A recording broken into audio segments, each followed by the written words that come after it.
Ele foi o último imperador do Brasil. Um homem à frente de seu tempo, um líder que escolheu o conhecimento em vez da guerra, a ciência em vez do luxo, o povo em vez da aristocracia, amado, respeitado e no fim traído e esquecido. Esta é a história de Dom Pedro II, o imperador que o Brasil apagou da memória. Prontos para essa história? Já deixa o like e vamos nessa! Pedro nunca escolheu ser imperador.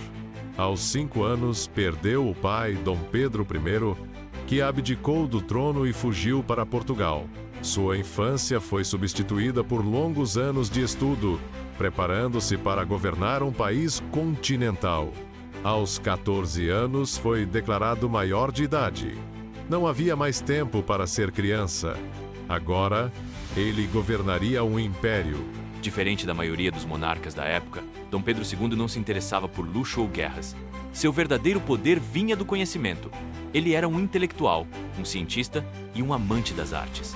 Ele poderia ter governado como um rei distante, mas escolheu ser um líder próximo do povo. Caminhava pelas ruas sem escolta, conversava com trabalhadores, ouvia cientistas e sonhava com um Brasil mais justo. Dom Pedro II foi um imperador como nenhum outro. Diferente da maioria dos monarcas, Dom Pedro II gostava de andar pelas ruas, entrar em mercados, conversar com artesãos. Ele queria entender as dificuldades do povo e saber como melhorar o Brasil. Sua simplicidade confundia muitos nobres, mas fazia dele um líder admirado. Ele falava mais de 10 idiomas.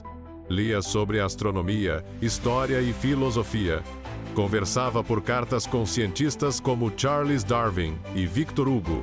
Mas ele queria mais. Queria transformar o Brasil em uma nação moderna. Sob seu governo, o Brasil teve um salto tecnológico.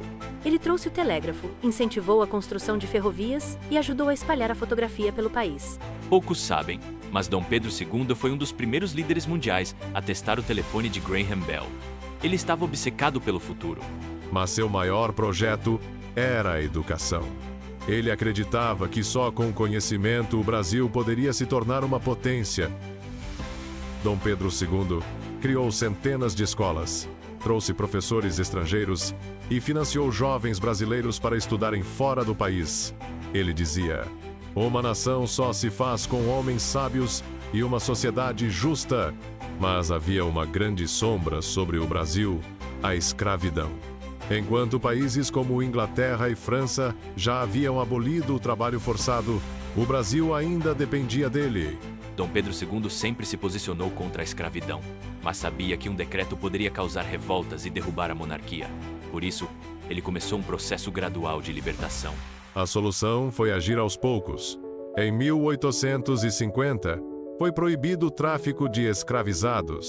Em 1871, veio a Lei do Ventre Livre, libertando os filhos de escravizados.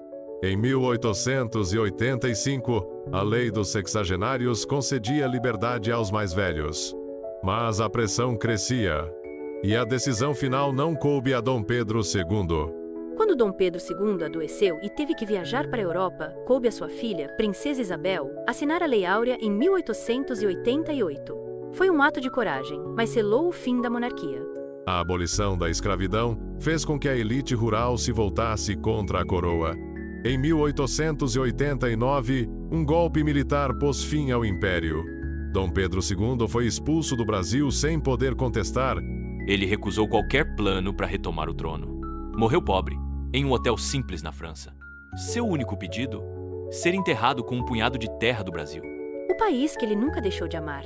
Hoje, sua memória é esquecida por muitos, mas seu legado está em cada livro, cada escola, cada invenção que ele trouxe.